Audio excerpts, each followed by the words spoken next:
சாமி ஓ சாமி பாசாமி வணக்கம் சாமி. வணக்கம் பக்தா, நல்லதே உண்டாகட்டும். இருக்கட்டும் சாமி. இந்த பாசாமி பாசாமின்னு உங்களை சொல்றாங்களே அப்படின்னா என்ன சாமி? அது பக்தா, நேரம் வரும்போது நானே சொல்றேன். நேரம் எப்பதான் வரும் சாமி? சொல்றேன் பக்தா, சொல்றேன். அது சரி, இந்த பாசாமிய பார்க்க வந்த காரணம் என்னன்னு தெரியும்? இருக்கு சாமி, காரணம் இருக்கு. அதனாலதான் நான் இங்க வந்தேன். என்னன்னா சாமி, என் பையனை என்ஜினியரிங் கோர்ஸ்ல சேர்க்கலாம்னு இருக்கேன். உங்களை கேட்டு தான் என்ன கோர்ஸ்ல சேர்க்கலாம்னு சொல்லி ஒரு ஐடியா கேட்டுட்டு போலான்னு வந்தேன். சொல்லுங்க சாமி. பக்தா, இப்போ இருக்கிற ட்ரெண்ட்ல இன்ஜினியரிங்கை விட ஏஐ படிக்க வைங்க பக்தா, அதுதான் சரியா இருக்கும். சாமிக்கு ட்ரெண்ட்லாம் தெரியுது.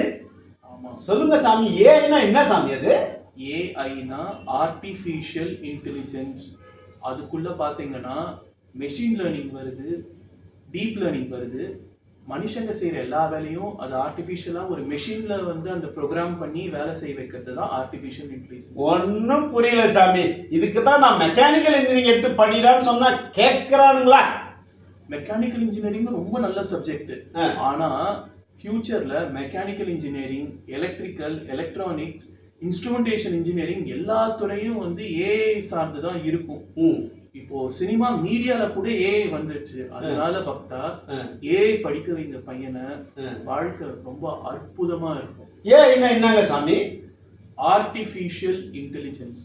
அதாவது மனுஷன் எப்படி சிந்திச்சு செயல்படுறானோ அந்த மாதிரி ஒரு சிஸ்டம் வந்து சிந்திச்சு செயல்பட வைக்கிறது தான் ஆர்டிஃபிஷியல் இன்டெலிஜென்ஸ். சரிங்க சாமி. இப்பயாவது நேரம் வந்துச்சா? அந்த பாசாமி பாசாமி சொல்றாங்களே அது என்னதான் சாமி? சொல்லுங்களா சாமி? மண்டை குடையுது சாமி எனக்கு.